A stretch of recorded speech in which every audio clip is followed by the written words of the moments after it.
¿Y si te dijera que uno de los tanques más emblemáticos de la Segunda Guerra Mundial fue temido, no solo por sus enemigos, sino también por los mismos soldados que lo tripulaban? Sí, hablamos del M4 Sherman. Pero esta vez no te contaré su historia con tintes patrióticos ni con desprecio exagerado. Vamos a mirar el Sherman con ojos críticos y reales, como si estuviéramos ahí, dentro de su blindaje. ¿Fue de verdad el tanque que ayudó a ganar la guerra? ¿O solo una trampa mortal sobre orugas que se ganaba apodos por cómo ardía al primer disparo? Acomódate, porque lo que vas a escuchar puede cambiar todo lo que creías saber sobre este símbolo de acero y fuego. Antes de que el mundo se sumiera en una guerra total, los Estados Unidos vivían en una especie de burbuja militar. Sus estrategas estaban convencidos de que el futuro de los conflictos no dependía tanto de los tanques, sino de la artillería y la aviación. Pero cuando los Panzer alemanes invadieron Polonia, Francia y media Europa en cuestión de meses con una velocidad aplastante, todo cambió. El mundo presenció lo que era realmente una guerra mecanizada moderna. Y Estados Unidos se dio cuenta de que no tenía absolutamente nada que pudiera competir. Los únicos tanques que podían ofrecer eran el M1 y el M2 Light Tank, que parecían juguetes frente a los Panzer 3 o 4. Y lo peor, apenas habían producido unos pocos cientos. No existía una industria enfocada en tanques. No había líneas de ensamblaje, ni herramientas, ni diseños listos. Era como si intentaras competir en la Fórmula 1, con un tractor. Con la urgencia de la guerra respirándoles en la nuca, los ingenieros norteamericanos crearon el M3 Lee, un tanque tan raro que parecía salido de una película de ciencia ficción. Llevaba un cañón principal de 75 milímetros montado en un costado, sin poder girar, y otro de 37 milímetros en una torreta superior. El resultado era un tanque alto, torpe y con demasiados puntos ciegos, pero al menos tenía potencia de fuego. Se envió a África del Norte, donde los británicos y estadounidenses sufrían derrotas constantes contra Rommel y el Afrika Korps. El M3 no era el héroe que necesitaban, pero ayudó a ganar tiempo para desarrollar algo mejor. Y ese algo mejor fue el M4 Sherman, un tanque pensado para cumplir con 5 requisitos clave. Debía moverse con rapidez y flexibilidad, tener un cañón que pudiera enfrentar objetivos medianos, contar con protección razonable para su tripulación, ser confiable y fácil de reparar en combate, y lo más importante, tenía que poder fabricarse en masa y con rapidez.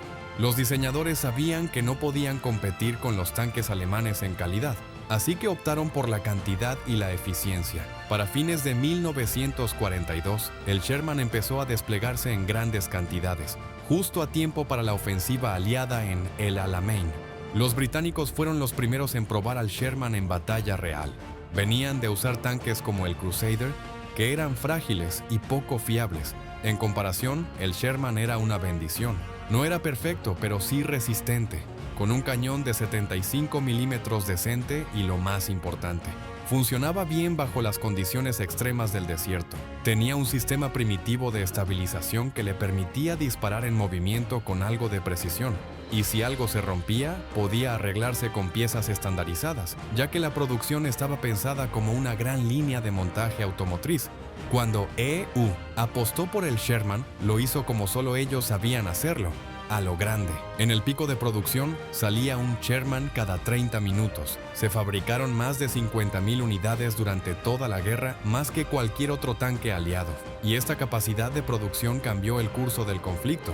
Pero producir tanto, tan rápido, también trajo sus propias fallas. El Sherman no estaba diseñado como un cazatanques. Su rol era el de apoyo a la infantería, con un cañón más útil para destruir fortificaciones o ametralladoras enemigas. Contra un Panther o un Tiger, el Sherman tenía pocas posibilidades. Y luego vino su reputación más temida, la facilidad con la que explotaba al ser alcanzado. Las primeras versiones almacenaban la munición en los laterales, sin ningún tipo de protección. Cuando un proyectil penetraba el blindaje, las esquirlas hacían contacto con los proyectiles internos, y el tanque ardía como una antorcha. Así ganó apodos como Tommy Cooker o Ronson, en referencia a encendedores de la época. Se enciende a la primera. Para evitar más tragedias, se rediseñó el sistema de almacenamiento. La munición fue trasladada al piso del tanque, dentro de compartimentos sellados con una mezcla líquida que ayudaba a sofocar incendios. También se añadieron escotillas extra, especialmente para el cargador. que antes debía trepar por encima de cadáveres o a través del cañón para escapar. Se ampliaron las salidas del conductor y del asistente y se rediseñó el blindaje frontal con una inclinación más favorable. ¿El resultado? La probabilidad de incendio se redujo del 70% al 20%, una mejora vital. En Europa, el Sherman enfrentó su prueba más dura. Aquí los Panzer IV, Panther y Tiger estaban por todas partes, y los alemanes dominaban con emboscadas, artillería antitanque y minas. Era como llevar un cuchillo a un tiroteo. Muchos soldados comenzaron a improvisar blindaje extra, rieles de tren, sacos de arena, cemento, incluso cadáveres de otros tanques para proteger el suyo.